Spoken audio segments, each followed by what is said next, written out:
Welcome, everybody. Call this meeting to order of the Wiseburg Unified School District Board of Trustees on March 24th, 2022. Welcome. Come on in. Good to see everybody. It's fun to be back live and in person and to see folks on the screen.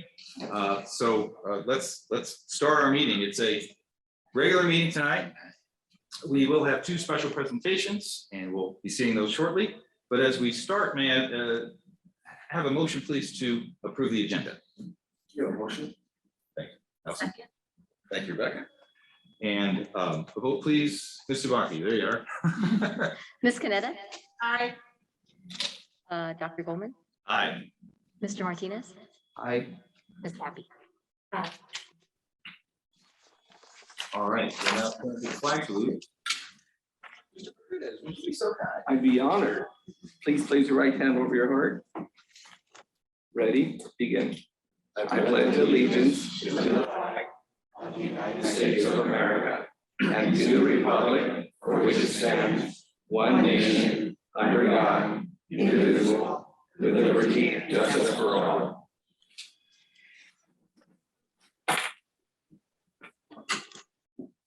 Moving on our agenda to from the public, item 3.2, as we usually do in these times, we look to share.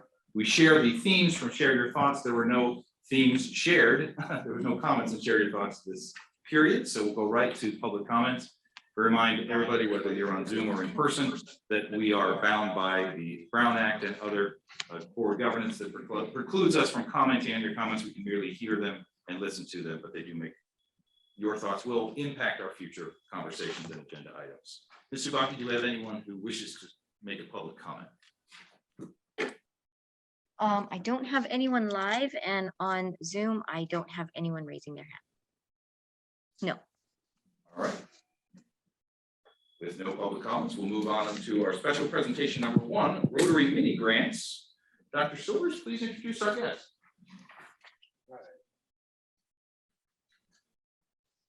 So I am going to, first of all, thank you very much for being here today. It's a pleasure. So we were lucky enough to have an opportunity for our teachers to apply for mini grants with Rotary. And so I don't know who came to represent today, so I appreciate you all being here. I know there was communication late. I definitely wanted to present the grant winners and provide an opportunity for you to share today. So thank you for joining us.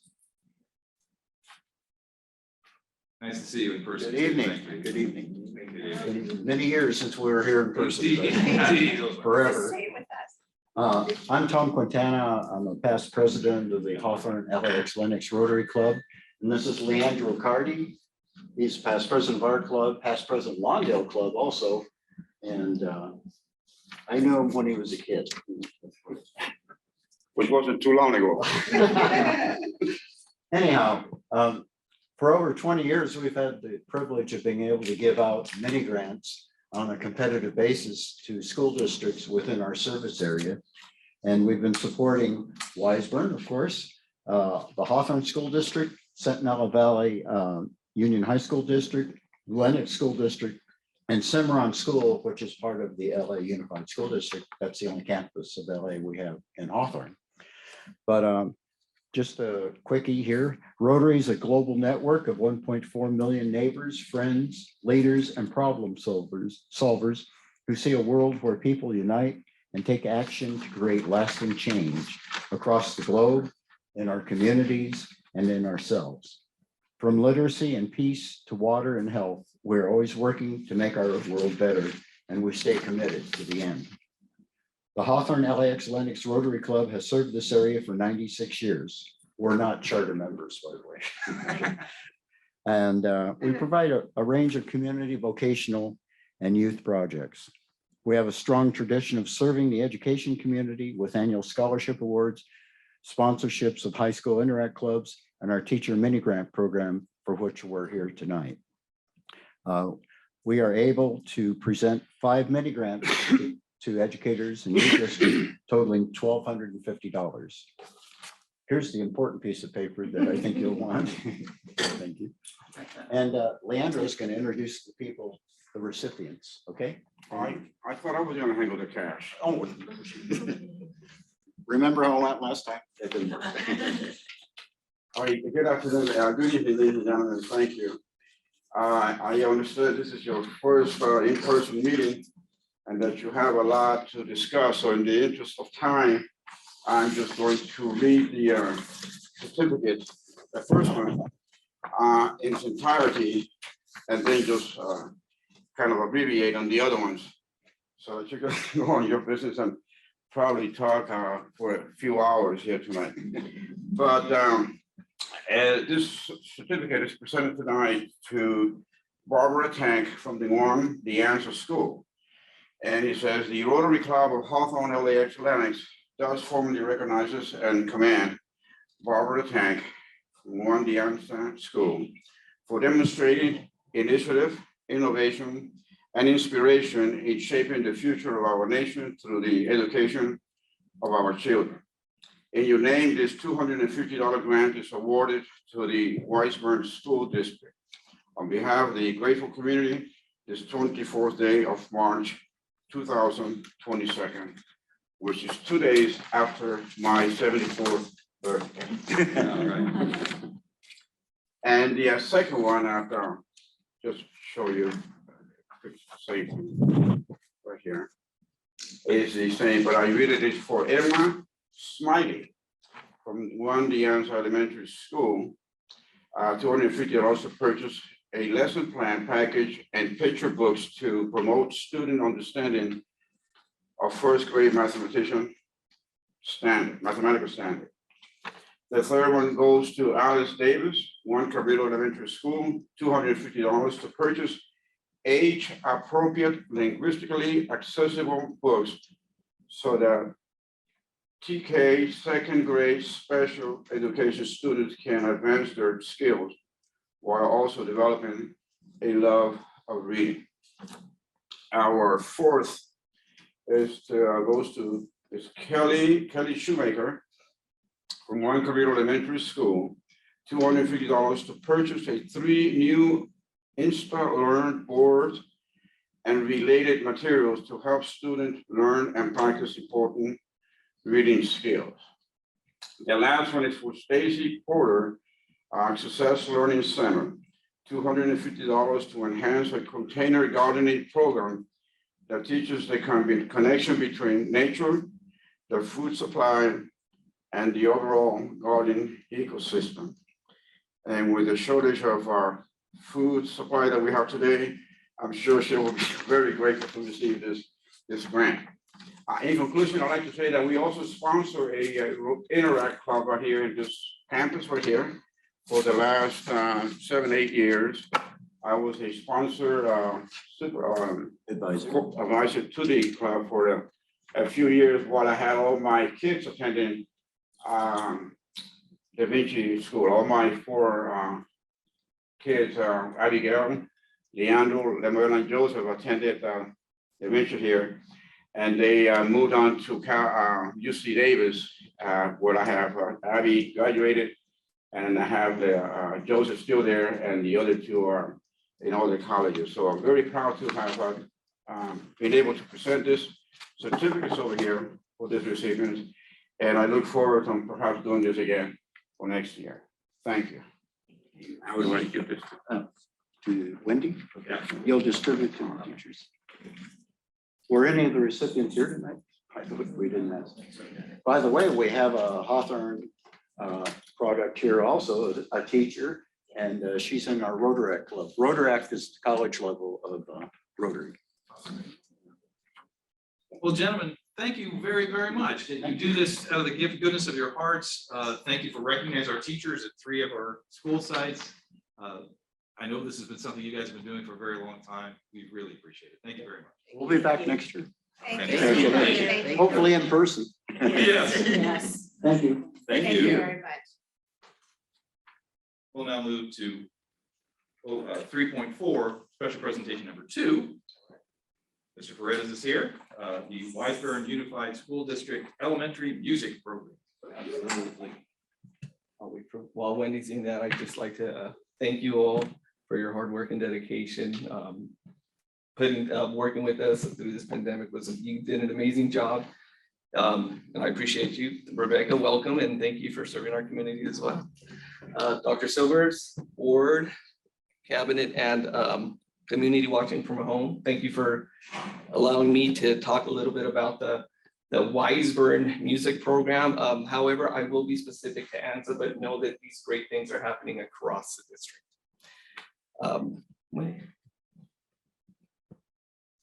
All right, so in Wiseburn, you know, before we do anything big, we always ask ourselves why. Why do it? Yes, we definitely want to empower, elevate, and engage your students, and one way to do it is through our music program. But there are many benefits to the music program. So I'm going to highlight a few. So as you can see, one of the things that one of the benefits is increased cognitive ability. This helps students with verbal and nonverbal communication. There's a lot of cues in music that they pick up on. It improves phonological awareness because students, just like with letters, need to associate sounds to characters. Same thing happens in music, and it does accelerate the brain development specific to music because they're able to connect sounds.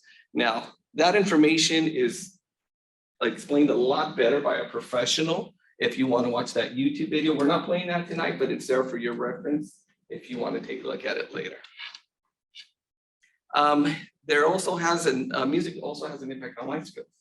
You know, through our observations, through visiting classrooms, we see a lot of collaboration. Students are practicing together. They listen to each other play. They give each other tips. They're problem solving, especially with the instruments. You can see students trying to hit a note, and sometimes they can't figure out why, and they help each other tune their instruments and they talk through it. And just like in any other content area, music helps build empathy because not all students learn at the same time, and students are able to, they have compassion and they're patient with each other, and they're very supportive of how, letting everybody go at their own pace. But at the end, there's always a beautiful music piece. Our team this year consists of Ike Langland, who focuses specifically on TK through 2. We have Evelyn Park, who focuses on 3 and 4, and Piper Redmond, who is focuses on 5th grade instrument. So I'm going to talk a little bit about the music curriculum. There's a lot to it. I'm just going to go through and highlight a few things, and then I'm going to let you see it at the end. So TK through 4th, all lessons are custom created, drawing from multiple resources. The curriculum is based heavily on Orff Schulwerk. I hope I said that right. There's a lot of storytelling, speech, movement, dance, and it all comes together nicely for our students. And yes, all students are aligned with California state standards. Then as we get more specific to TK in 2nd, the students are focusing more on sounds, such as steady pitch as in high and low, the tempo, how fast or slow music goes. They start playing instruments, classroom instruments, such as the xylophone and glockenspiels. Our TK students, however, do learn rhythmic patterns with symbols that they can recognize. And our 1st and 2nd graders start using the actual traditional rhythmic patterns. Children's literature is also used to teach music. So sometimes they'll read a story in a singing voice and act it out and move around. It's really fun to watch. And our music team is very instrumental in, no pun intended, in picking songs that are culturally relevant and celebrate the multiple cultures that we have at Anza. So specific to 3rd and 4th, they continue on that same path, except now they're using more of the musical notation. And in 3rd, now they're getting introduced to their own instrument. So in 3rd grade, our students start using the recorder, and in 4th grade, they start playing the ukulele. All right, now 5th grade. It all comes together in 5th grade. Our students are now reading music. They're playing at Anza specific. I forgot if they're doing it at 138 as well. They're using the violin. They're playing the violin, and the curriculum is designed to give the foundation of an ensemble. Students continue their trajectory, and even though they're working off the violin, they're able to learn how to use what they learn and play other instruments.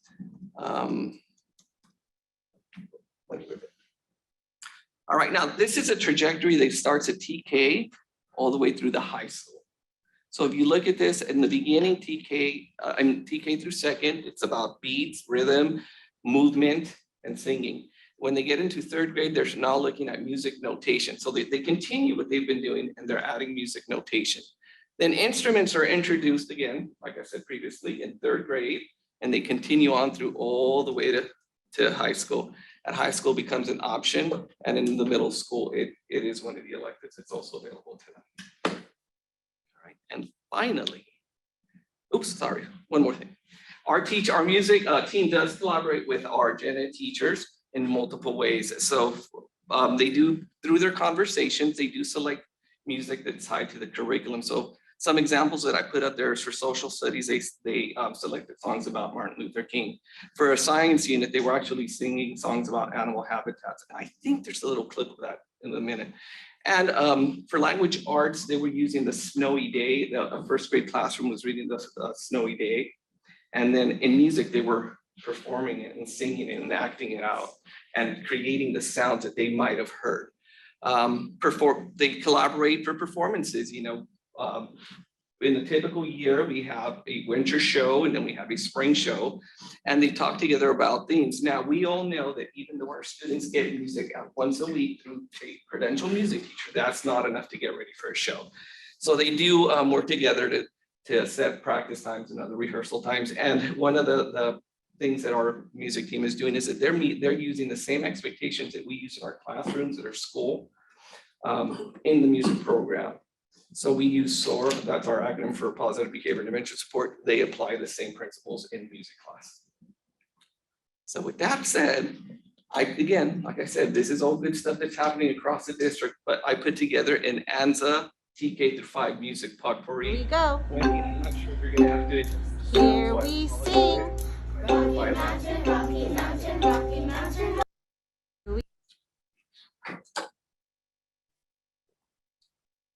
Here we go. Here we sing. Rocky Mountain. You have to start it over.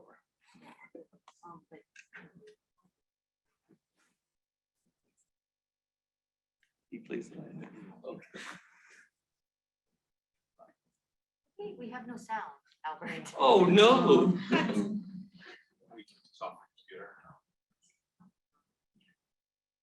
Jason, can we just play sound off this computer? So it just plays it to the ground. You know, as they're. Here we go. Sound. Here we sing. Rocky Mountain, Rocky Mountain, Rocky Mountain high. When you're on the Rocky Mountain, hang your head And do, let's go.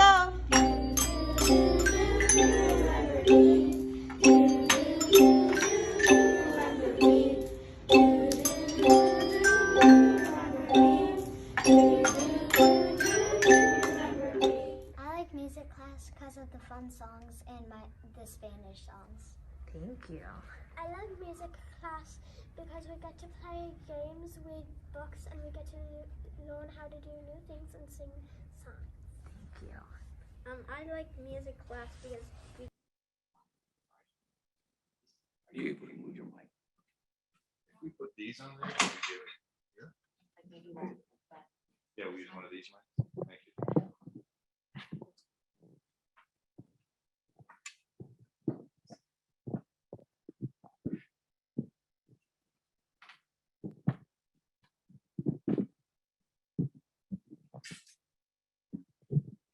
Here we go. We sing. Rocky Mountain, Rocky Mountain, Rocky Mountain high. When you're on the Rocky Mountain, hang your head And do, let's go.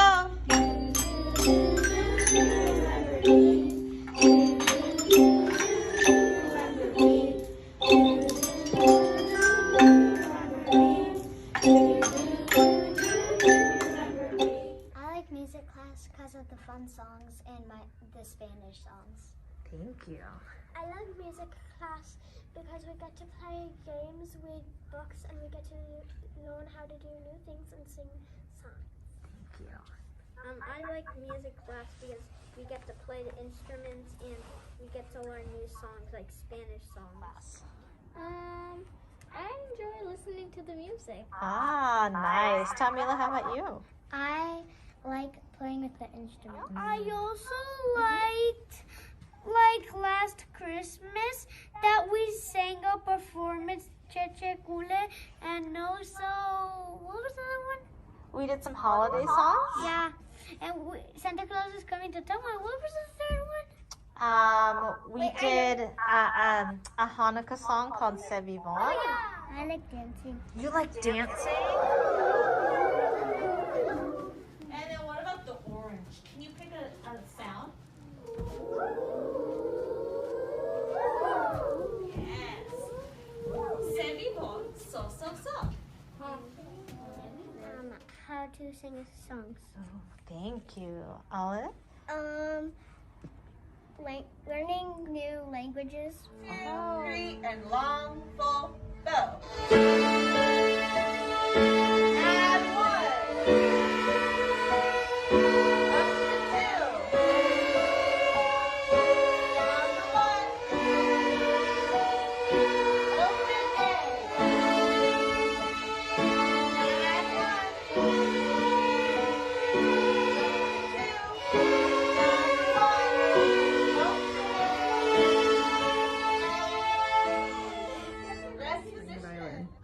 What I like about playing the violin is that it's so interesting and there's so many types of ways to play it, and I just love the way it sounds, and it's like my passion. I love it so much.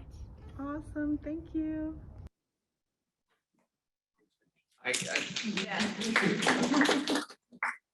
That said, I do want to thank multiple people. I'd like to thank the board for supporting this. I'd like to thank WEF for supporting with instruments and the upkeep, our teachers for their collaboration, the parents for their support, but most importantly, our students for their drive and initiative to just learn these instruments. And even through distance learning and coming back live, I mean, they didn't skip a beat, no pun intended.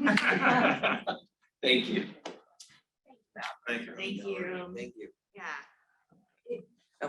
Obviously, it's such a great experience for the kids. They love it. Gets them out of their comfort zone a little bit, but they have a chance to do something completely different. It's the hand-eye coordination, the involvement with others, the ability to deal with sounds and actions that coordinate. Awesome. Thank you.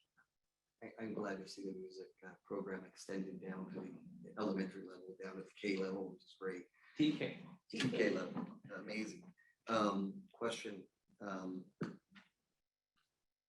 I'm assuming that at the K to 5, we have access to, all kids have access to the musical instruments?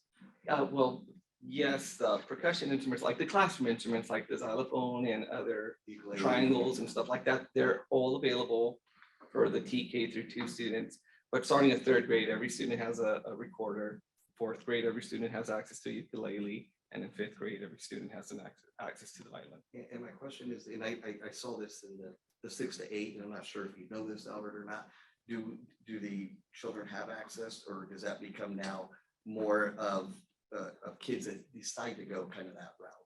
I believe it's an elective, and somebody help. I believe it's an elective, but I'm not sure. I think in 6th grade, they expose students to multiple electives. They give students a choice, and then they kind of place. Okay. Yeah. Okay. The hope and dream is that they build up enough passion and confidence to continue it all the way through. But we know that it's not for everybody. Yeah, I think the exposure is fantastic for kids to have that exposure and that access. So thank you to all the teachers, and this is really a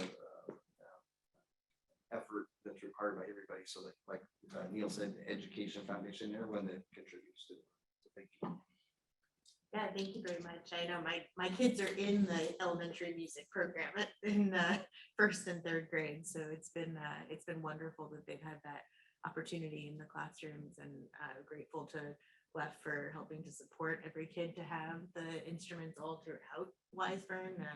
I think it's one of the unique things that we have. In a lot of other districts, kids have to pay, their families have to pay to rent the instruments, and So really grateful that we're able to provide that and make that accessible. And I'm looking forward to seeing as many of them perform at Rock Around the Block this year as possible. Because the last time we did Rock Around the Block, we didn't have to worry about figuring out elementary music performances, but that challenge is one that I know that they're excited to tackle, and I can't wait to see them. Yeah, before I go, there's a couple more things.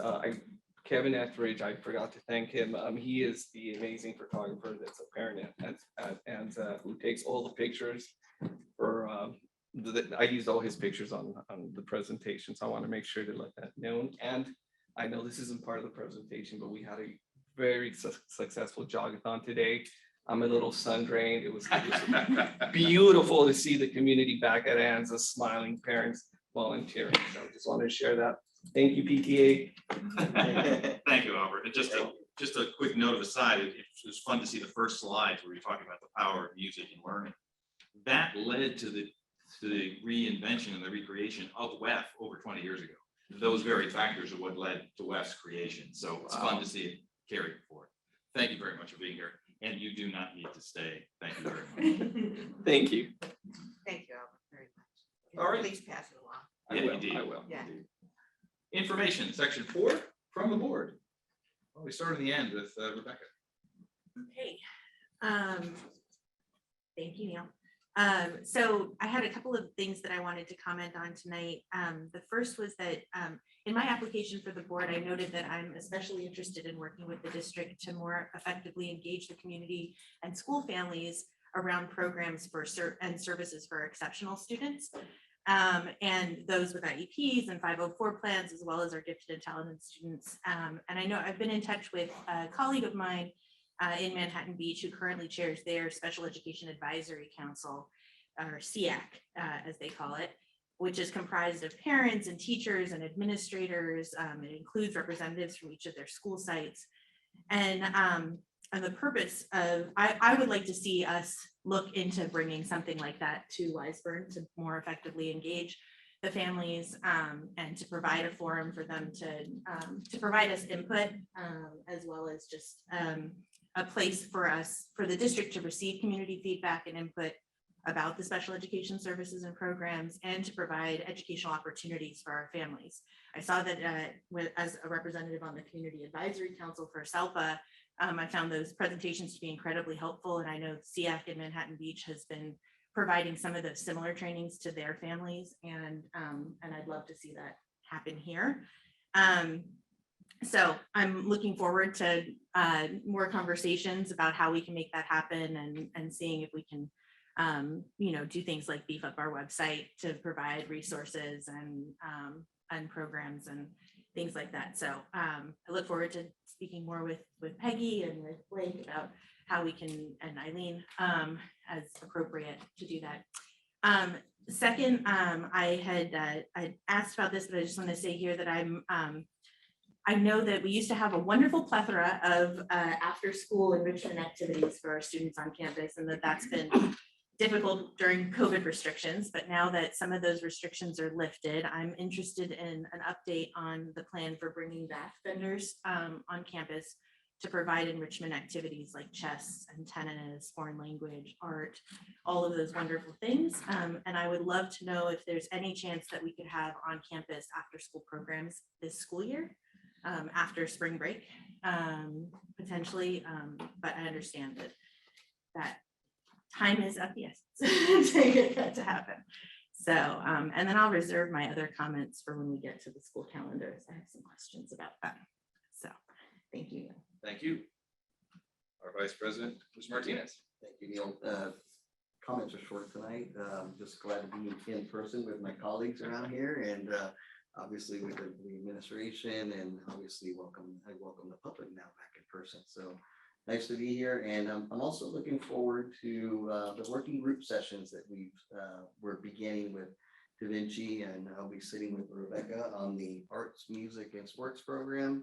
And I think Raul and Ray will be serving on that from the Da Vinci side. So just looking forward to that, and just again, glad to be here tonight in person.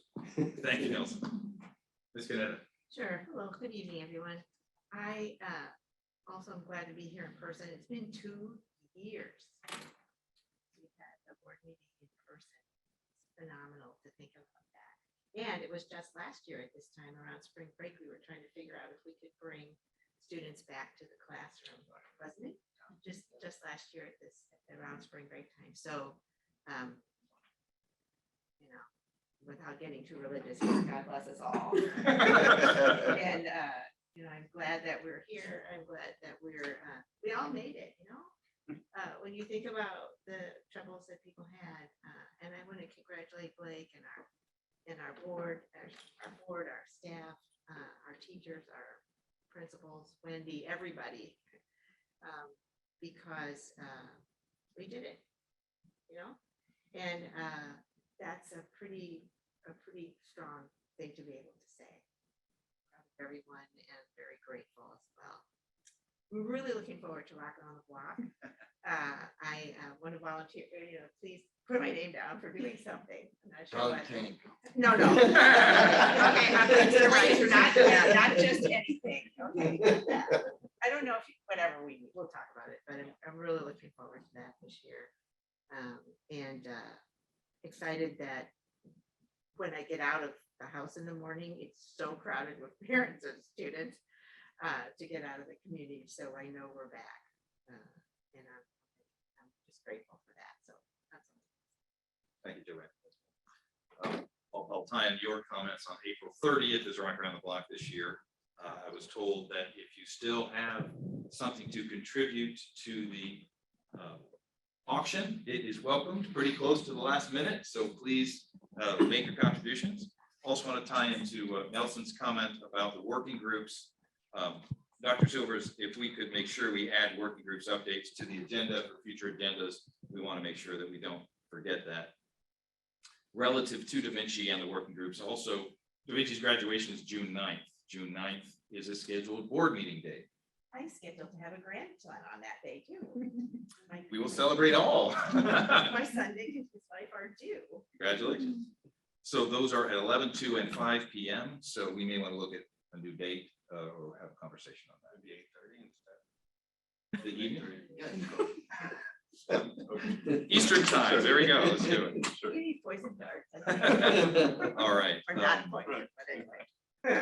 Also want to recognize Steve Wallace, one of the founding principals and effectively one of the founders of Da Vinci. He is now Dr. Steve Wallace. He got his doctorate degree. So congratulations to Steve. Good for you. Again, want to thank Chevron and Lily Craig for their generous donations to us, and they will not be using, it's my understanding, correct if I'm wrong, Dr. Silvers, they will ultimately not be using our campus for cars, but they still are making a generous donation to us anyway. So incredibly generous and kind, thank you. I also want to point out the Coleman Foundation, who's again giving us a grant for services at Anza School next year. Dr. Silvers and I were talking earlier. Coleman and its contributions to CGI, writers' workshops, and all the wonderful things they do to help us increasing our ability to teach even better and more effectively with pedagogy to our students. They've given us over $1 million collectively, which is truly worth recognition and appreciation. So thank you to the Coleman Foundation for all you contributed to our district. And on that note, we'll turn to the cabinet for your comments. So Ms. Mazzarelli, for the your Director of Psychological Services. Yes. Your thoughts, please. Good evening, everyone. It is nice to be back in person. I just want to share that we're in the planning stages for extended school year for special education and summer school for the general education students. Dr. Herbeck's team and my team are in the planning stages for that. And the dates are June 27th is the first day for extended school year and session 1 of summer school. And then we've got a second session of summer school coming in July 18th. Okay. All right, thank you. I'm wondering if the cabinet needs to make its presentations at the podium. So I need to go up. So that I will do that. Yeah, do you want to come back and just, let's have, because people at home come. No, I think these would be on, yeah, absolutely. Thank you. So much for Zoom. Now we got to get our exercise. My apologies, everyone. Good evening, everyone. Good evening again. I just would like to share that Dr. Harbeck and I are in the planning stages for extended school year and summer schools for general education and special education students. extended school year. And the first session of summer school will start on June 27th. And that's first session will last 14 days. The second session for summer school will start on July 18th and run through the 5th of August. And there is just one session of extended school year. So we're in the process of doing that. Both her team and my team are getting together, have gotten together and started planning for that. Does SLC run during the summer? Yes, they also have extended school year as well. Those will be the same dates as the K through 8 program. Great. Okay. Thank you. Thank you very much. Appreciate it. Thank you. To see people's whole face. Yeah, right. People are, there's actual physicality to it. Our assistant superintendent, Dr. Dugal. Thank you. Good evening, everyone. I'm actually going to turn my time over and introduce Samantha Liddell. She is part of the South Bay Induction Program. We are grateful for this consortium to give our teachers their clear credential, as well as getting our administrators their next credential as well. So she's going to give a little brief update on Wiseburn and the South Bay Induction Program. Welcome. Thank you. Good evening. I'm Samantha Liddell, and I'm here on behalf of the South Bay Consortium Teacher and Admin Induction Programs. And I want to say thank you so much for giving me this time today. I feel really special because it is my understanding it's your first in-person meeting. So I am, woohoo, I'm very excited to be here.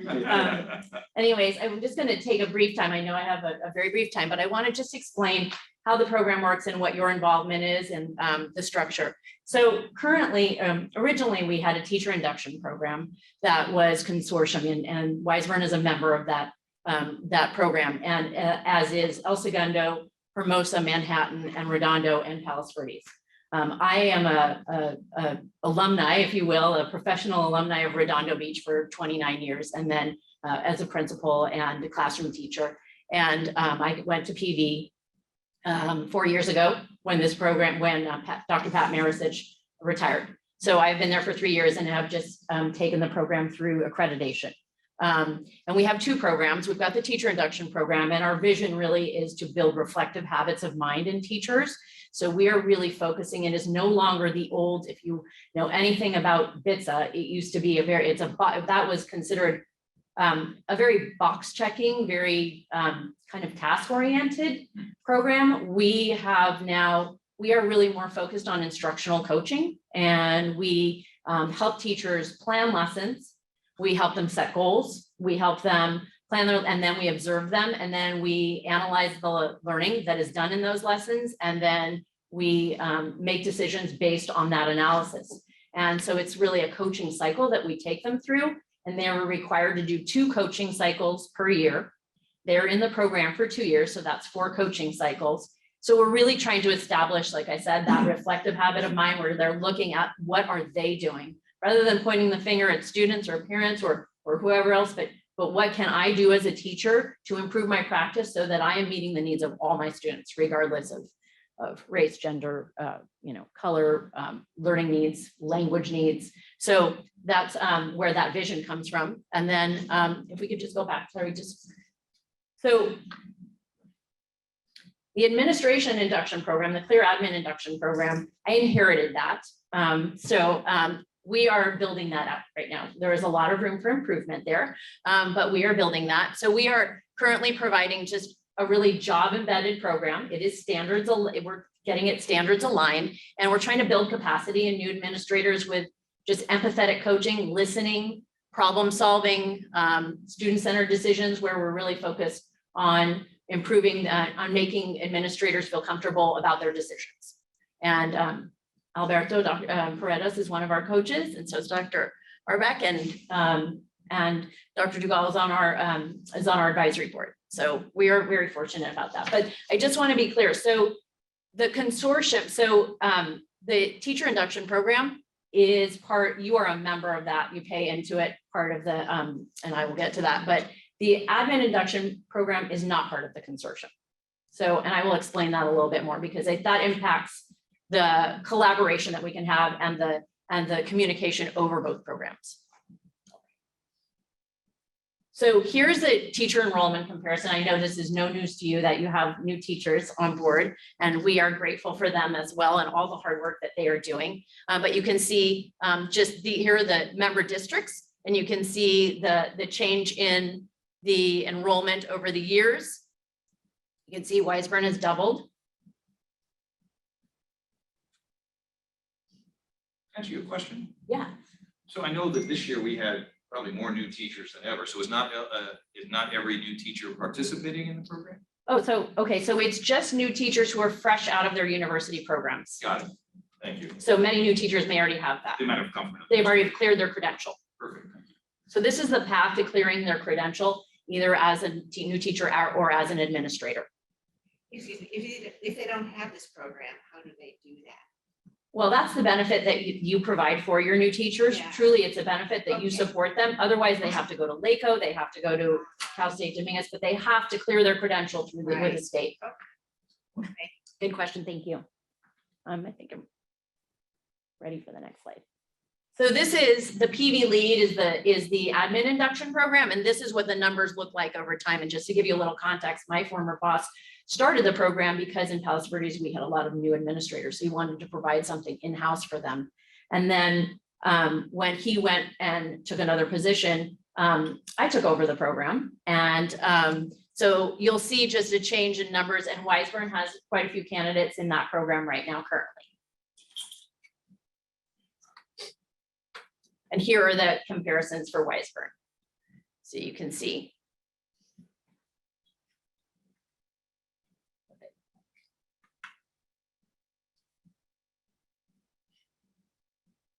So this is basically your total cost for new teacher induction. It's roughly about $5,000 per new teacher that you are investing in them.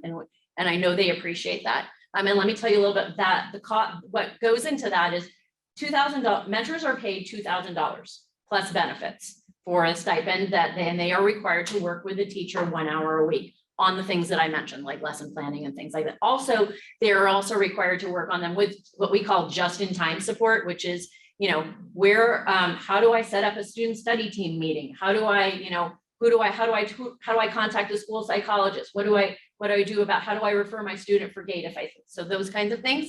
But so $2,000 goes to that. And then the $2,500 is what is the membership fee. And that is what is paid to run the program. And I'm just going to be honest, essentially that's what's paid to pay me and to run the program and provide professional development. So that's what your cost is this year. So we just went through accreditation, and I don't know if you're familiar with that, but it's a 7-year process. So every 7 years we go through this process.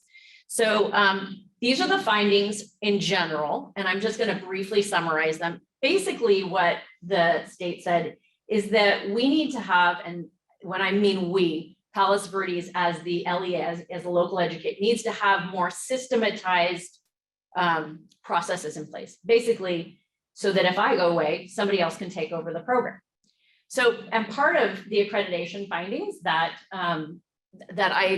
so we were reporting quarterly to the commission on teacher credentialing. We just had our first quarterly report, and I'm pleased to say that they accepted some of our the evidence that we've submitted, but we do have some work to do.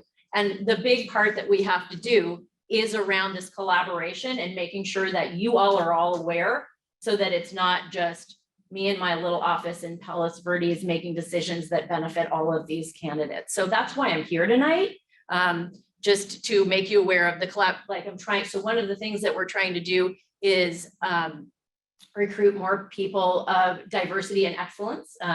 And so we're doing a study on that. I think Wiseburn's, one of the things that I showed the panel, the site visit team rather, was the demographic breakdown of each district and how it matched with the teaching population. And some districts are better matched than others. But I mean, in all honesty, I think statewide, it's not an unknown secret that mainly teachers are white females. I mean, especially in elementary, I mean, and at least in the South Bay, that is so we are working on that. And I'm working on that with Dr. Dugal about how to recruit more people of color and just of different ethnicities. And so that's something we're working on. And then also we're just looking at, like I said, systematizing processes and just making sure that I'm collaborating and communicating with all the member districts.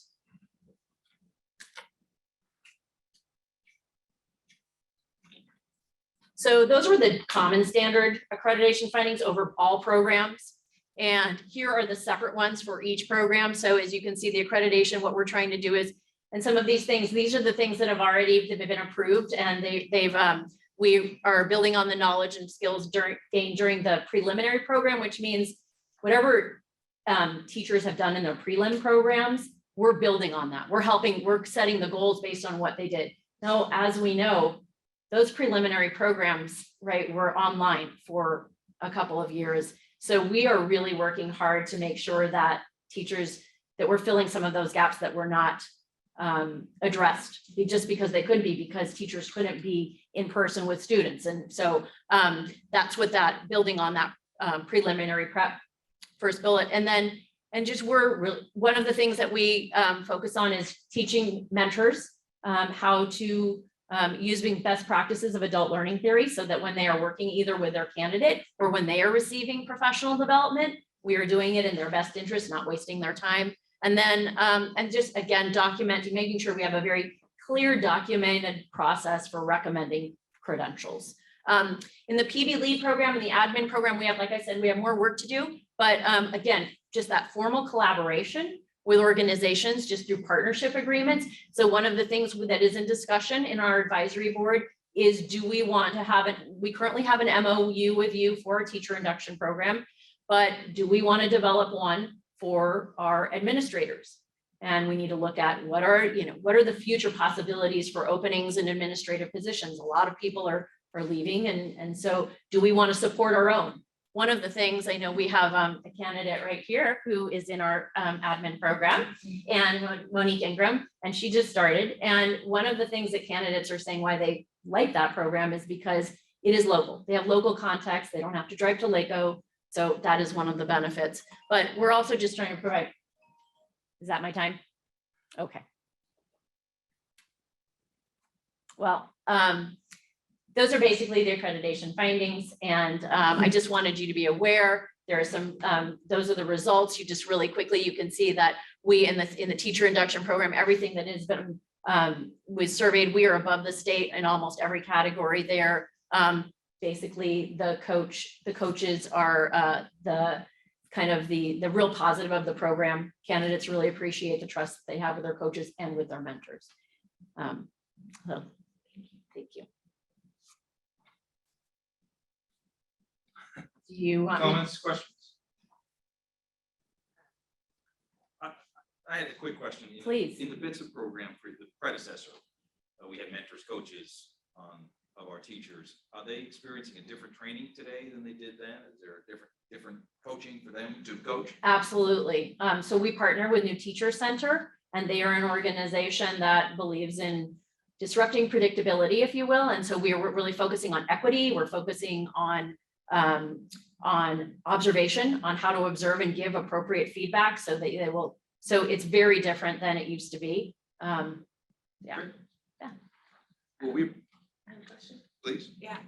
So I'm just curious about what in the program when they're clearing the credentials and you're teaching them how to develop the lessons, is there some part of it that helps them understand the different types of learners that are in their classroom? Is that part of the Absolutely. So if I have a minute to respond? Yeah, okay.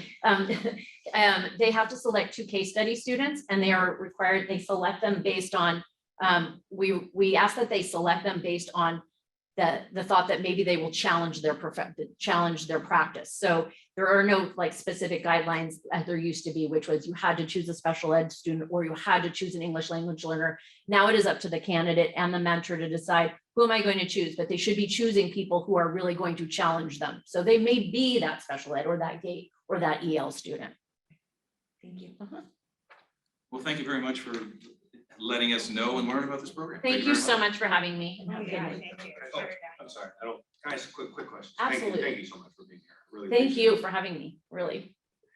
One of the bullets, and I think it's really interesting, me and Dr. Coleman were talking about this earlier, is just this push at hiring practices, looking at trying to attract and hire a very diverse group of teachers and administrators. How are you seeing that go so far? What are some of the practices that you maybe So that's a challenge for me because I am not the one hiring, you are. So that's where it's a little fuzzy. So that's where I'm trying to work with HR assistant Soups and have discussions about what are you doing? Like I know, maybe possibly going to job fairs in other, in alternative universities than where we normally go. We normally go to, Dominguez, LMU, right? Cal State Long Beach. Where else can we go to attract? So those are some of the things, but I'm not gonna lie, it's challenging for me since I am not really doing the hiring, but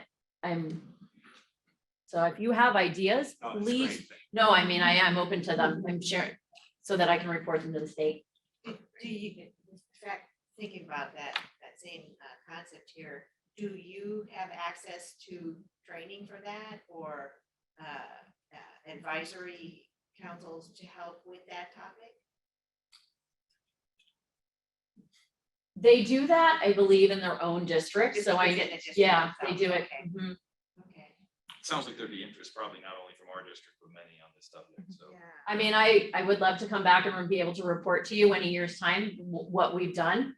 Well, we look forward to that, so Okay. thank you very much. All That's right. fantastic. Thanks so much. Well, Thank you. very much. Thank Appreciate you. it. Thank you. Anything else, Dr. Dugal? That's it. All right. Dr. Harbeck. Assistant Soup of Educational Services. Hi, welcome back. Thank you. Lovely to So see great you. to see you. I just have two things tonight. The district's science curriculum adoption process is well underway for our TK through 8 students. We've been working with a group of teachers piloting, and Joanne Michael is our lead, our science specialist and our expert. So it's been going well. We've narrowed it to 2 adoption products or resources, STEM Scopes, which is put out by Accelerated Learning, and Elevate, which is put out by Savas, which used to be Pearson's. So just to frame that for you, when you came in tonight, you might have seen the materials in the lobby. Those are available for the next 30 days for preview. We also have the 6 through 8 adoption materials available at the Dana lobby for anybody that would like to come by. We're going to come back to you in May to have the TOSA, Joanne Michael, and teachers come and talk to you and recommend a product for next year's adoption. So we're excited about that. It's going well. I just want you to know we started this adoption before schools closed, and we are so happy to restart it and get it going. We also have just completed what we're terming our Twilight tours, right? We had 4 this month, and the Twilight tours were held from 5:30 at night till about 7. This allowed families to come on campuses with no students there, tour the classrooms, hear from the principals. We had double the turnout at these than we did on our Zooms for the past year and a half.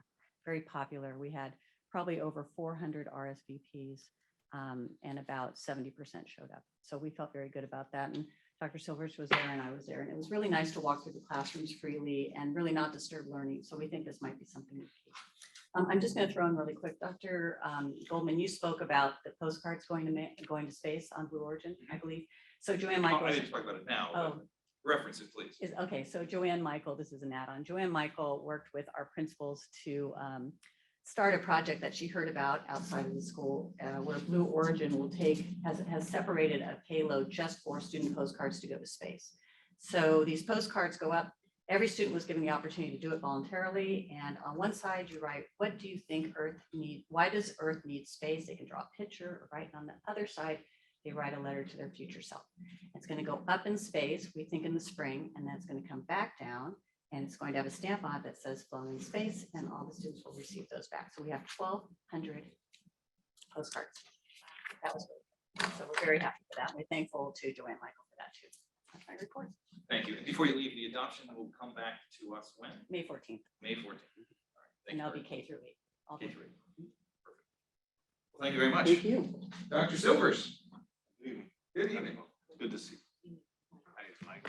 I can talk loud. Okay. Not loud enough. Okay. Thank you, Dr. Coleman. Just a couple items. I think, really appreciate the team for their presentations today. And I know we have another one on second interim here, so I'm going to keep mine short. I do want to thank Dr. Harback and Alicia Galindo for putting together the Twilight tours. It really was really a wonderful experience. I mean, this was, generally we did these during the day when students were there. So there was a bit of a question as to whether or not, seeing students actually in school and in class was important. Obviously, COVID forced our hand to try a different way, and it just seemed to be very popular. So maybe we do a mix of both or take a look after this is all said and done, but really well done. I think that just showed a really, families were just so excited to be in person and to be able to see the school and, their families coming up saying, maybe they have a first grader or kindergartner that hadn't had a chance to see the schools yet. So it's just, it was really welcoming environment. So thank you to the team for that. Also had a chance to see the music program just this week. And so it was really kind of such a special moment to be able to see, third graders and second graders in a music classroom, and the teachers are just doing such a phenomenal job with that group, and they're just having a good time. And it's almost, just seeing the kids get up and dance and clap and, kind of understand music, it's better than what I can do. So it was really a nice time to be able to see them in the music classroom. Going to speak on a couple of items that were brought up today too, just so I can, maybe we can make some dent or some headway in some of this. So Chevron first, I think is important. Did have a chance to talk to Lily Craig this morning, and she did indicate they will not be using our facility. So that's accurate. And they sent us a check for the total amount of the rental, $25,000, plus offered us $35,000 in a charitable donation. So we're working on that to send back to them. Also, with that, there were 3 items. I just wanted to ask the board this and to be sure I gave the right direction, but they packed the ground that there for cars to be able to pull on, and it carries away to the cars. They also sprayed parking lot stall, spray painted them or some sort of spray, as well as created an asphalt ramp instead of the dirt ramp that was there prior. So, I did share that probably it was best to just leave that for now. And if we have future need for parking, we actually have a viable parking area now, and it'll keep the dirt packed and so forth. So I did share that. So if there's any opposition, I'd like to let her know, but that was a conversation today. Right. Lastly, I just want to express our gratitude. Indeed. Yeah, appreciate it. Lastly, I wanted to share that we did talk to LADPH, or we were on a call this morning with LADPH, and they did say no dunk tanks at Rock Around the Block. I was just going to share that information today. No, I think that's incorrect, probably. I may have misheard something. Yeah, right. No, I'm very much looking forward. I think as we've shared, very much looking forward to Rock Around the Block. And I do think that maybe the person that doesn't knock me in the dunk tank will get a prize. Person that doesn't knock me in the dunk tank. No, I first person in, we'll figure something out. But looking forward to You're gonna be last. I'm gonna be last, that's right. No, thank you to Webb for putting that in. And, looking forward to that event. Talked to the music teachers yesterday about, just briefly, but they're planning for Rock Around the Block. And, obviously it's extending to more students this year. So it's going to be a really nice event to see the kids out there at TK, K, first grade, participate. That's all for me. Thank you. Section 5, minutes. We have a motion to approve the minutes 5.1 through 5.3. You have a motion for No. 3. Great. I'll second. One comment. Oh, sorry. Yeah, comment. The only reason I wouldn't take 5.1 to 5.3 is I was not here for 5.1, so I'll have to abstain from that one. All right, we can take one independent. Okay. For Dr. Coleman, we actually could. So we had there was a similar conflict last night at Da Vinci's board meeting. I think what we could do is motion and second all, and then we could just note administratively the abstention on just 5.1. Okay, yeah, Just the just joint? 5.1, yeah. And we will need one of you to vote aye to pass this, otherwise we don't have a quorum. We won't have a two can't pass this. We won't have a majority. Oh, Where do we have? Dr. You don't Mr. vote? Martinez was not. No, Nelson wasn't present. Neither of either. these two were in the, Oh, so right. we've never had this circumstance arise. No, we remember? haven't. Yeah, we'll have to pull the item and just bring it back at another board meeting. Unless you want to approve, you can certainly approve it. One of these. You can? Yeah. We can't. Yeah, let's just do that. All right, thank you. Wendy, vote please. Or so you're only abstaining from the first, From and that's the 5.1. only abstention. Correct. Terrific. Yes. Wendy. Ms. Kinetic, Aye. Dr. Coleman, Aye. Mr. Martinez, Aye. Ms. Hamburg. I'm abstaining from 5.1 and I on 2 and 3. And ironically, or interestingly, since we're all together now, I think we can probably take a group single vote of ayes and noes. You can't. We don't need to do a roll call, so just. So moving on to action item 6.1, receive CSEA Wiseburn Chapter 486 initial proposal. A motion, please. 6.1. I'll motion. Thank you. Second. Comments, Dr. Silvers? I have no comments. It's just a routine. It's This an is the. opening. yeah, Just the routine opening and we've accepted. Yeah. All in favor? Aye. Well done. 6.0, sorry, I'm jumping ahead. 6.2, district response to the initial proposal from CSEA. Motion, please. Motion. Thank you. Second. Thank you. One comment. I should actually ask you, Dr. Guzzo, if you have any comments for this. For the district proposal, it is just to comply with law in terms. So you might think about getting microphones for the table in the future. Thank you, Dr. Guzzo. Thank you. The district's proposal is specifically looking at leaves as well as just making sure that our language is applicable with law. So nothing new. In our response. In our response, yes. Was that tied to the CSEA language about reviewing their vacation? No, it's regards to leaves when it comes to like family medical leave, Pregnancy Disability Act leave. So it's coming into law with that, as well as with the new layoff order for classified employees. And so it's just coming into law or coming into terms with the law that's already been passed. Thanks, Dr. Ready for a vote? All in favor? Aye. All opposed? 6.3, approve agreement with LMU for the placement of student teachers 21 through 25. I love it. It's so long. I'll motion. Second, please. Thank you. My only comment here is that I would love to see us, per the comment that you have made, to pursue, especially in the spirit of DEI and our commitment therein, to have our teachers more and best represent our population. It's a tough hold, I know, but the continued effort to do that, I think it's unequivocally in the interest of everyone in this board and certainly everybody in the cabinet as well. No other comments about this, however. All in favor? Aye.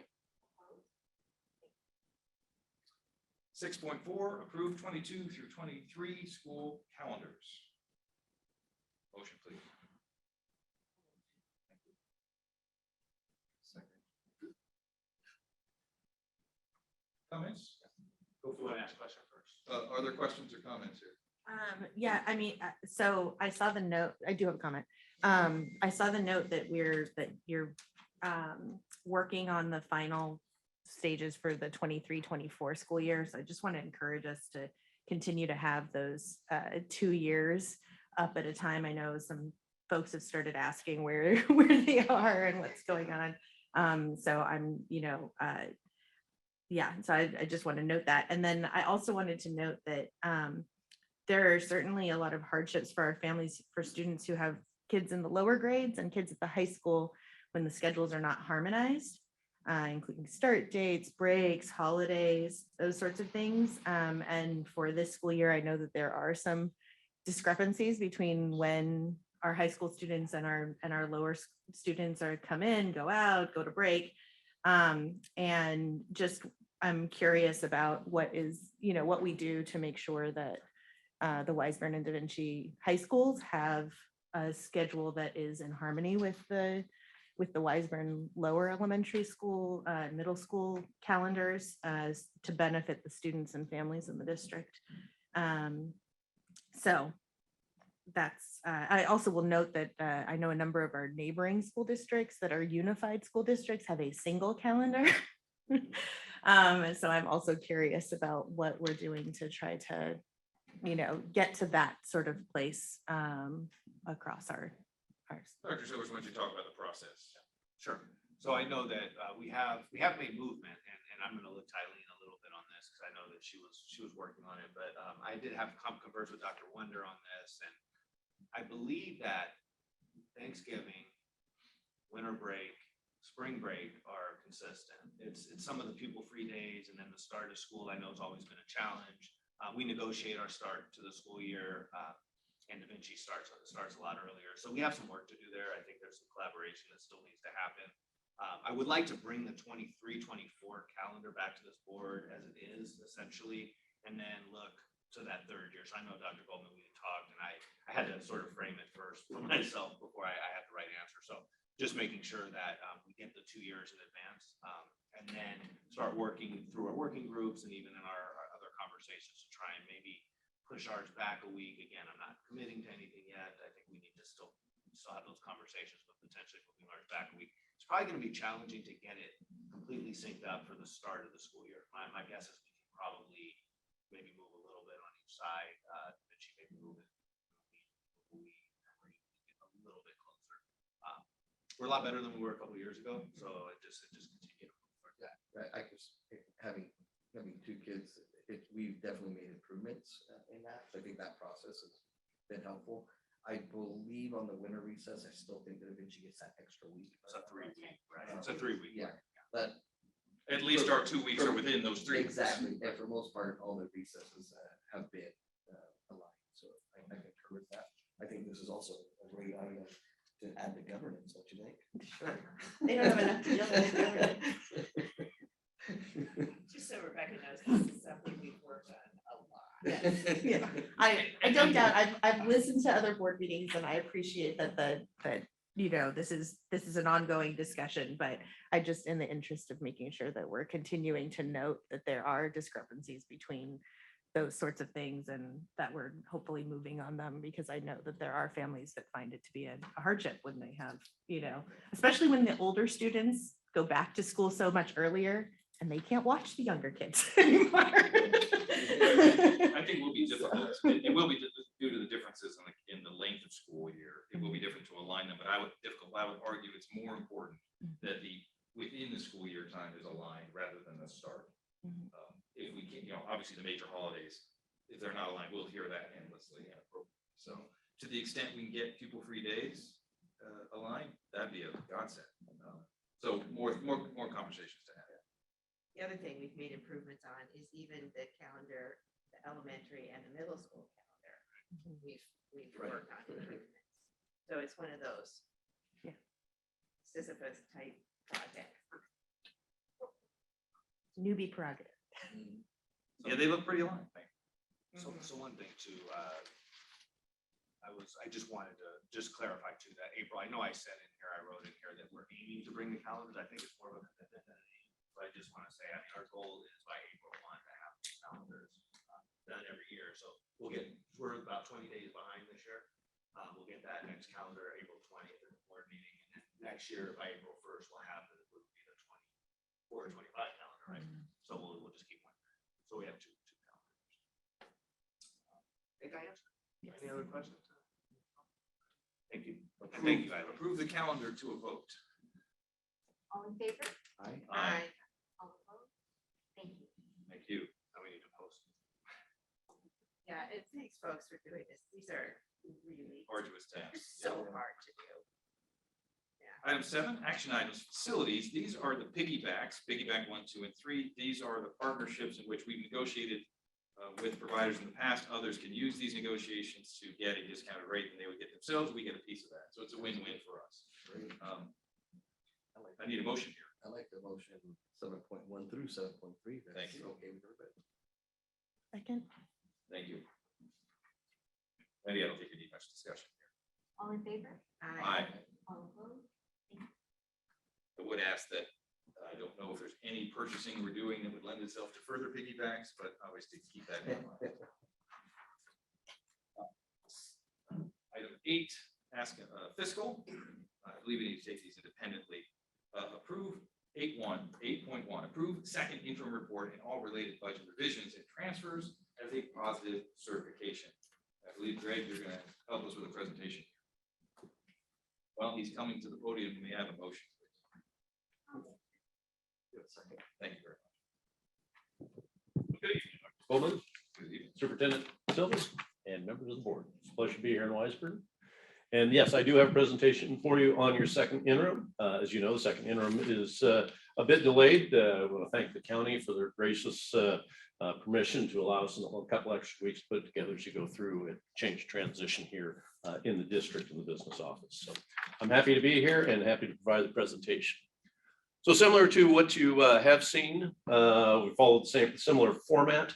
Of course, the second interim financial document in all its 200 or so pages is in your agenda, and I'm sure everybody has reviewed that, but I'll hit the high points on it with a general overview and a context for fiscal reporting, some of the assumptions that we're working with. Of course, this is an update from your first interim, and we'll have a little operation snapshot, some comments, and then we'll wrap up. If there's any questions along the way, please feel free.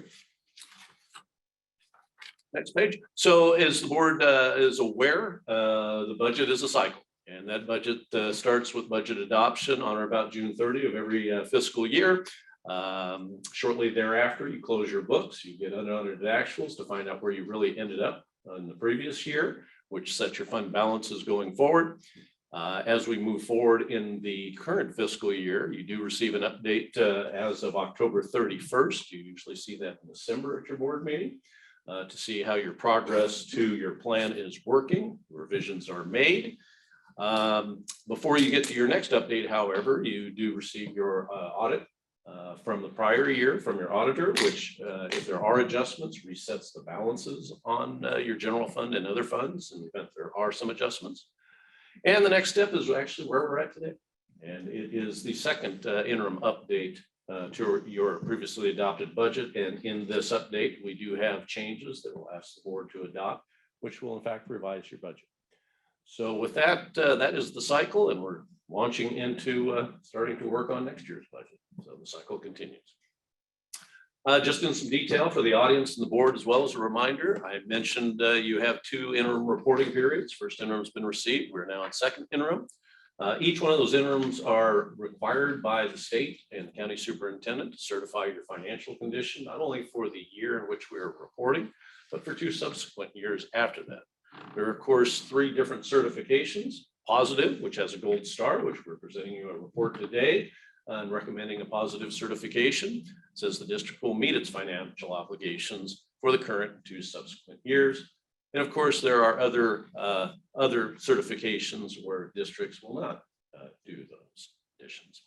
So again, based on second interim, we are bringing to you a report we believe deserves positive certification, and we recommend that.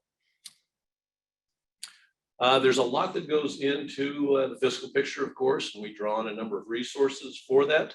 I'm sure the board is familiar with many of these organizations. School Services of California has their world famous dartboard, which provides us COLAs, CPI, all kinds of good information with respect to building the budget looking forward. And of course, they also weigh in on a number of current issues that are working their way through the legislature that we ought to be planning for. Fiscal Crisis Management Assistance Team, of course, Los Angeles County Office of Education, obviously, who has oversight responsibility through AB 1200 for all of the districts in Los Angeles County. We take a look, of course, at the actuals, your actual revenues, your actual expenditures as we forecast out where we believe we'll end the year. Historical trends play into it. The local control funding formula, of course, plays into it. We're all just getting used to that now after about 5 years of working in that formula. And of course, enrollment and attendance does fluctuate throughout the year. And so we take a look at that. Those are the big ticket items that certainly go into adjustments in the budget. Just to get up to a little bit more detail in this current budget, we have budgeted in the current year 5.07% cost of living for the local control funding formula. And that's pretty much standard across the state now. We have assumed in the multi-years, which is a change, the multi-year projection, of course, is included in this budget for the 2 subsequent years. We have updated those to include the cost of living in your revenues at 5.33%, and I believe it is 3.61% for the 3rd year out. And so you'll see in that projection, there are increased revenues related to that cost of living adjustment. We do, however, believe that those numbers are likely to go up when we see the governor's next report out looking forward. So we will see. But for now, that's the baseline. The budget's been updated to reflect ADA greater than current or prior year, and you are in just that. You are in the prior year ADA. You will fall off in your ADA this year. Budget's been updated to reflect change in our unduplicated pupil percentage to 38.99%. I think the board is aware you're on a bit of a downward trend with respect to your UPP count. Of course, those numbers generate supplemental funding for you and LCFF funding for you. So you see those numbers out forecast in 22, 23, 23, 24. Those will be updated as we move forward through the budget process. And of course, we still have continuing increases in CalPERS and CalSTRS. The good news on both of those fronts is they do start to flatten out in the out years. So we're kind of in the last year of a big peak there. So Before you leave this page, if I may, because if there's a bunch of questions, I'll forget them. I think I noticed in the documentation that we actually revised our UPP calculation up. Does that ring any bells? I think it was like 35. That actually was encouraging to me. Yeah. That number was up. It was reported conservatively, I think, in your either adopted budget or first interim at 35%. Okay, right. So it's coming a little bit higher. That was good news. Yeah, good news. Good surprise. The ADA, in years past, we've been able to use multiple past years of ADA. Do you know what the rules moving forward is if we can continue using past years for how long? Well, we're very optimistic there's going to be a change. I think that's what you're likely alluding to. The formula for a long time has been prior or current year, whichever is higher. So we have a 1 year grace period if you're in a district with declining enrollment, as many districts are in California. There is legislation moving through and a proposal on the governor's desk that we go to a 3-year average. That would be welcome, I'm sure, for many districts, including Wiseburg. Good thing to keep an eye on, and hopefully by the time we move to budget adoption in June, we'll have some clarity on whether that's going to be the law of the land, and we'll pick that up as it goes. But for now, we're on the old formula. And then anything in the May revise projections that would impact this that we need to keep an eye on? Well, the governor certainly has a lot of discretion to move around the programs he's proposed in January, so let's keep an eye on the big picture there. But certainly with inflation going as it is, cost of living is going to be something that we need to look at really hard. Obviously, we like it when it's on the revenue side. We're not crazy about it when it's on the expense side. So part of the equation. Thank you. Thank you. Great questions. Wanted to give you just a chart shows that major object codes, some of the changes in your general fund budget. This is a consolidated budget, restricted and unrestricted. And so you see total revenues are actually up $1.5 million, and there's a number of reasons for that, mostly increase in new grants, some revised estimates in some of your programs, and we actually had a repayment, $88,000 for money owed from last year from our LCFF. So good news on the revenue side. Conversely, on the expense side, running a little hotter than maybe anticipated, using one-time monies certainly from COVID relief funds. And so expenses are up $2 million. And so that difference is about $500,000, as you can see. And so that flows down through your financials. You will note a couple of one-time issues under other financing sources. We are allocating out a transfer to a child development fund, which is running hot.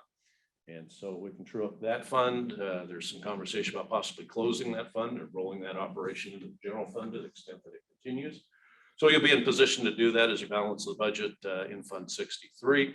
There's also a one-time audit adjustment for associated student body accounts that weren't included in last year's closing that slipped out in the transfer of data between the county and the district. And so it is actually a positive increase of $53,000 and will add to reserves in your general fund. And so that's the lay of the land in the big picture. And if there's any questions on any of those elements, I'd be happy to respond to them either here in person or offline. With that, I wanted to give you just kind of a true operating snapshot.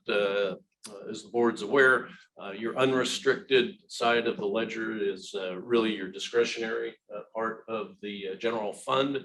Your restricted side has a lot of program revenues and expenses that come as a result of programs the state and the federal government have placed upon us.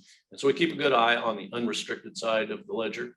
And you can see here, as we walk down, we have a mighty surplus in the middle of the page of about $4.6 million, which is good because we have contributions that have increased. And contributions are those encroachments from the restricted side that we now have to pull money from unrestricted, bring it over to restricted.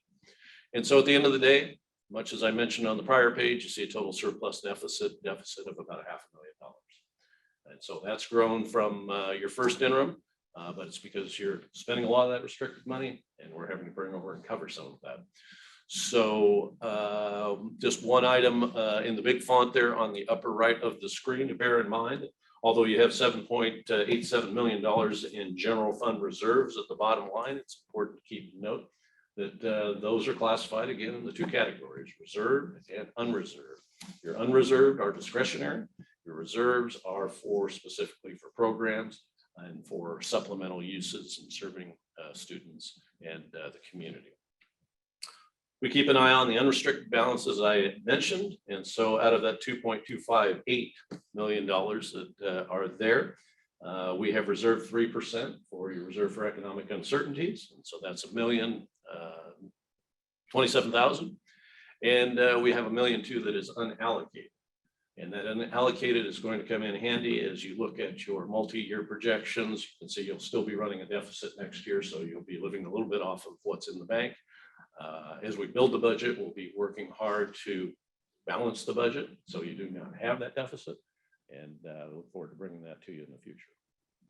But for now, that's the operating snapshot, and shares with you where you're at. You're in a good financial position for this year. Deficit spending unfortunately has increased, and so that's something I just want to keep an eye on and go to work and manage. Questions on the general fund? I'm going to move off the general fund on the other funds for just a quick moment. So also as part of first interim, we wanted to true up, take a look at all of the other funds that the district operates. As you can see, there's about 10 of them. Everything cafeteria fund down to the other enterprise fund, which is your child development fund. And so there are natural ebb and flow of operations through those funds.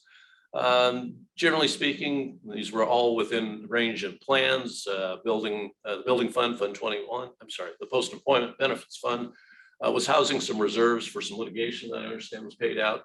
And so you see one big one-time payment there. As you go farther down in the bond interest and redemption fund, there wasn't anything budgeted in first interim.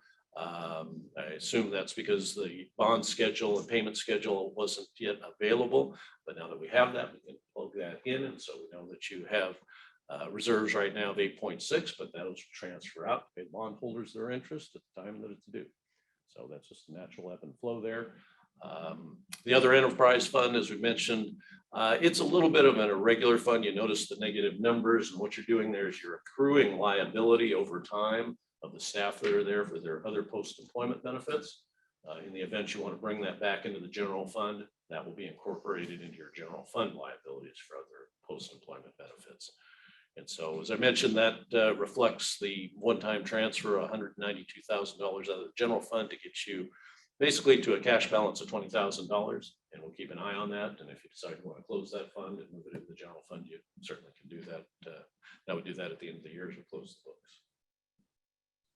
Questions on other funds? Just one clarification. The special, so Fund 20, you can see that there. That 1.8 was for construction for the removal of 130. Thank you. Thank you. Which was on budget. It was under budget. Yeah, so that was, we were holding those funds for a decade for that purpose.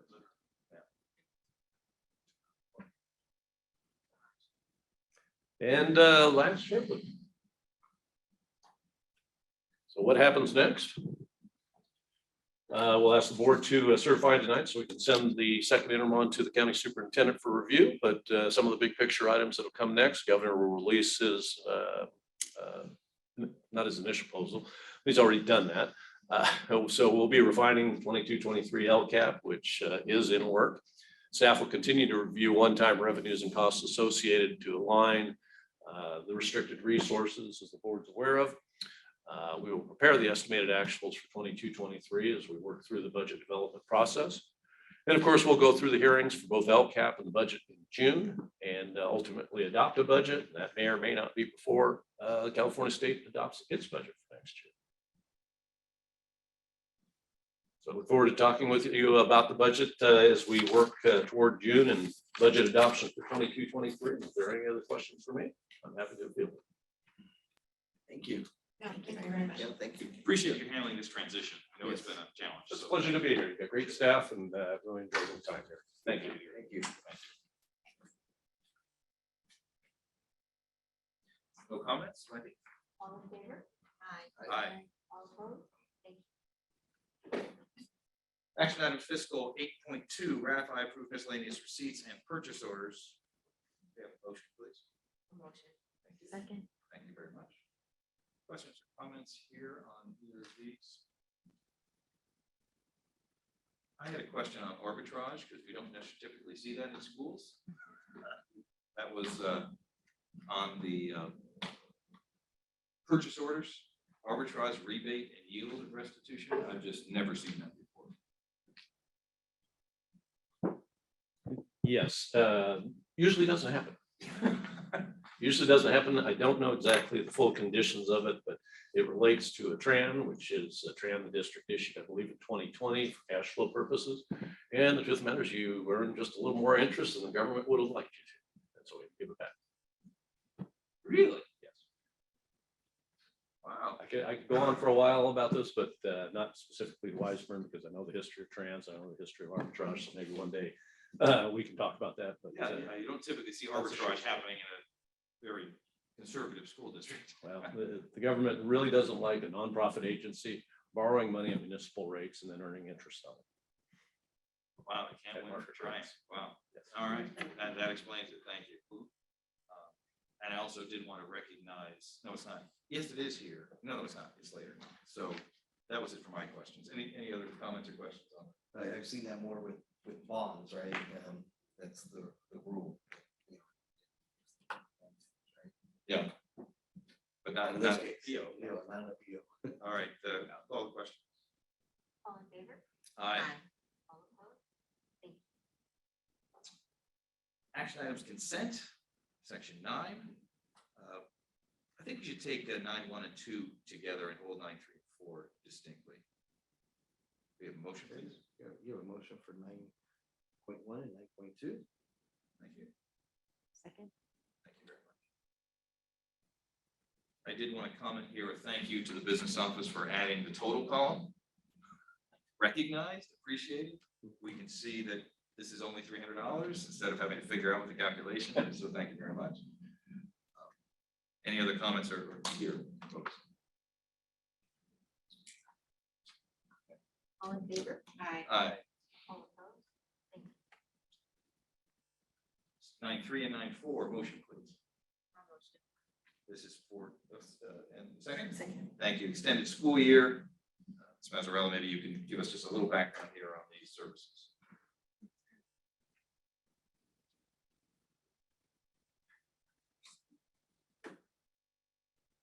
Yes, these contracts are for, the first one is the 9.3 is occupational therapist for Success Learning Center for extended school year. And then the 9.4 is for the speech pathologist to provide services to the students during extended school year. These are basically the summer program. That's just for, yeah, for Success Learning Center only. Mhm. They hire their own staff. And again, to remind myself and all of us, these are shared costs with our participating That's right. districts. So this is a win for us. Yes, it is. Wendy, please. Thank you very much. Okay. All in favor? Aye. Aye. All opposed? Action items personnel, item 10.1, approved job description and salary schedule, assistant soup, ad services, and CBO. Motion, please. Yeah, motion. Thank you. Okay. Thank you. Yeah, I had a comment. Go ahead, Mike. No, maybe. Go ahead. Address one. Maybe you're gonna address my comment from before. I spent some time actually reading this job description thoroughly. Can you put this up? Yeah, thank you. And going by the fact that it is such a wide variety of responsibilities that this person will meet. I was a little concerned that the job description is so heavy on the CBO responsibilities, as well as the qualifications are heavy. Everything is really heavy towards the CBO responsibilities. And the other responsibilities are not defined nearly as robustly, let's say, as the CBO responsibilities. And so I'm just concerned that posting this sort of this list of duties and then the requirements, the talents we're looking for may not get us someone with a sort of wider range of skills.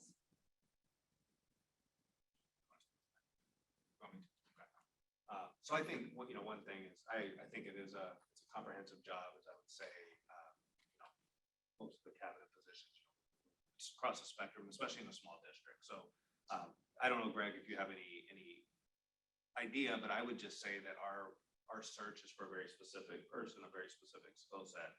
We're looking for someone that has leadership experience, that's been essentially in the business office before, but understands facility, food service and ASB and finance, but also has leadership over, understands principles, understands school. So it's a tough job we're looking for, but I think as we start parsing through applications and resumes and things like that, we're going to select or not select people that we feel are either not qualified or those that are. So I think part of it's going to be how we vet the application. Qualified folks. I don't know. I would just add that, CBOs, the way they're set up, are general management position, executive level job management position. I've reviewed the job description. I concur it's heavy on the CBO responsibilities, and it should, because the CBO essentially becomes the director, particularly in a small district, director of fiscal and accounting and all of that part of the business. You're fortunate that you have somebody director level in IT, and so you don't really have to go. The CBO doesn't have to go into all of the detail of running IT, doesn't have to go into all of the detail of running facilities, but it has to be general manager working in collaborative nature with the director. So that's how I would justify kind of the balance of what I saw in the job description. I don't have a problem with what we want to find. My problem is how we're defining that role. Yeah, I understand that we're looking for someone with general management talent, and that the CBO is part of that. I understand they don't have to manage IT, they're not going to do network design, they're not going to decide what hardware we buy, but they need to have some exposure to that. And so maybe we handle that in the way that we interview folks and review the applicants as that happens. Anyway. I think your message, if I may, is that this is bigger than just what's written on the page. And let's make sure we hire for that. That's right. Okay. And we can only hire people that apply. And so if we don't describe the position properly, we won't get the people to interview that will be able to cover the wide array of responsibilities. That's my question. And Joanne, it's listening to what you're mentioning here, it's in the characteristics, right? But in the duties, it's correct. Weighs very heavy. It's very light in the duties, and maybe that's what we're looking for. To my mind, it's probably not sufficient. So Nisha, maybe one thing that we could do is we start collecting, the resumes and applications and such. I mean, if we're not seeing that, I think we're gonna have to really vet this, and maybe if we're not getting applicants that we want, we'll have to repost with other requirements, other job descriptions. Let's see what comes in first, maybe, for the next couple weeks. Hiring, we know is difficult in all aspects everywhere these days. Schools are no exception. Is this timing of the year traditionally not great for this? Is this a good time? Does it matter? To be candid, it doesn't seem that hiring a CBO there is a good season anymore. It's very, very tough. Obviously, the CBOs right now are building the budgets for next year in their current positions. It's a tough time. Yeah. But it is the time where those that might be looking to move or move up, start thinking about, well, where would I go? Where do I start next year? So, it's a double-edged sword, but it's as good as any, to be honest with you. Is the fact that we're looking for such a wide range, for someone to manage this wide range of responsibilities off-putting? Would someone looking at this job description and at this request, if they are competent and talented and do want to move up in the CBO arena, would they be concerned that they couldn't do these other functions, that they wouldn't know how? I don't think so. The CBO job description, although the language might be a little different than other places, really kind of mirrors the general responsibilities of CBOs across the county and the state. For the most part. Okay, good. We're not asking, even in the revised version, if you were to have it, Right. anything atypical from the CBO's responsibilities. Not at all. Okay, good to That know. helps. Thank you.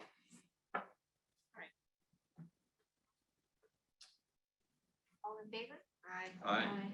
All opposed? 10.2, consider 50/50 job share for the 2022-23 school year. A motion, please. I'll move. This is a consideration, so just need a second for consideration. I'll second.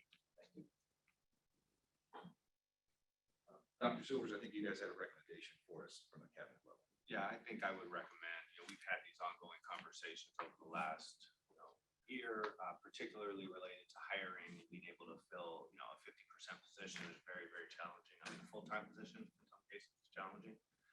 So, I think the recommendation is I'm going to say it without saying a recommendation almost. I think that to hire a full-time teacher for a position is much easier. It's a much more sought-after position. So I would recommend in that regard that we don't entertain job shares right now, and that we just go person that would be able to fill the full role. We have had significant challenges. I think I'm looking at you, Dr. Dugal, relative to hiring teachers this year, and have had equal challenges with substitutes, such that principals have had to fill the classroom more than ever this year. Can you tell me I'm right or wrong on that? That is absolutely correct. In our certificated teaching positions, it's been difficult to fill some of our positions, as well as just even finding substitutes for positions. We currently have 3 job shares, and those have been job shares that we've had in place for a while. When I started with the district, which was not too long ago, there was up to 8. So we have definitely decreased the job shares in terms of not just staffing, but also want to bring up the continuity of learning for our students, to have a consistent teacher in the classroom 5 days a week is much better for student learning than having kind of a switch off of teachers. Any further comments here? Okay, for Dr. Google's comments, I'm concerned about impact on children. Lack of contact. I'm not in support of shares. We've been talking about moving away from those. Point of clarification, are we voting on the request or are we just considering, what is the action that we're being An asked? to I take? vote says that we are approving this job share, and nay vote says we are not. Thank you. It's the actual request, yeah. Clarification on that, we understand what we're I voting got on. it now. All right. That was my same question. All in favor? All opposed? Nay. Nay. Upcoming dates and events. Our next Rock around the board block. meeting is not until April 20th. Go ahead, Rebecca. I was gonna say rock around the block. It's April 30th. April 30th. 30th. Look out for that, the auction to open and all that stuff's getting up there. Exciting. Did you say that the auction is gonna all be online this time, or will it be? It's gonna be a single auction. Everything will be online. Yeah, Oh, online. okay, all right.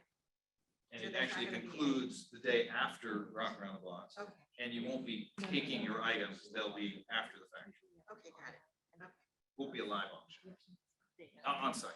will not. Will not be physical item, it'll be Okay, online. Okay. Usually the last several years, there has been an online auction and an in-person auction at Rock Around the Block. This year, they're just doing everything is gonna be online. But it will continue until the day after Rock Around the Block, so it won't close until May 1st. I think there were a couple other items. so are we gonna have, this is just a question. Laptop available, people want to bid while they're at the Rock Around the Block, or they just do that on their phone or whatever kind of thing? That's a good question. I do not know the answer to that. Let's reach out to the Yeah, web we can folks and look- ask. we can That sounds like something that would be kind of fun. It Yeah. might actually. Maybe have a stimulate- few, Yeah. Few Chromebooks. yeah, just sitting there saying, you know, buy here, buy here. Yeah, because people may not really realize Yeah. about that. Will you reach out to I will. Anna? I think that might be kind of fun. Yeah. I have a question about dates and events. The open houses, Yes. there was some discussion about doing them online or in person. Have we resolved that? I mean, we basically, yeah, we're basically doing them in person. You know, we're gonna look at, we're working with the principals right now to try and identify safer practices, you know, or safe-ish practices considering the circumstances. Teachers standing outside their rooms and offering just a classroom. We are gonna strongly recommend masks, because there's gonna be large numbers of people. So we're still putting together some of the protocols, and I know we'll work with the principal, the postal compliance officer, still there, you know, still have that. You know, I mean, frankly, it's still a moving target as to what's gonna happen. We're still reserving the right to, we need to switch, pivot, or move, but we do know classrooms are being prepared. And Could we get those dates? Sure. Do we know them? Their 138th is on April 21st. 138th is on April 21st. ANZA is April 27th. ANZA, I'm repeating this because you don't have a mic, is April 27th. Thank you. And Cabrillo is May 4th. Rio is May 4th. Just as a reminder, Dana does. When Dana's winter already happened. Already happened. That's how they. All right, any other items to discuss at this time before we close our meeting? Hearing no items, it is, what time is it? 7:44. 7:44. This meeting's adjourned. Thank you all.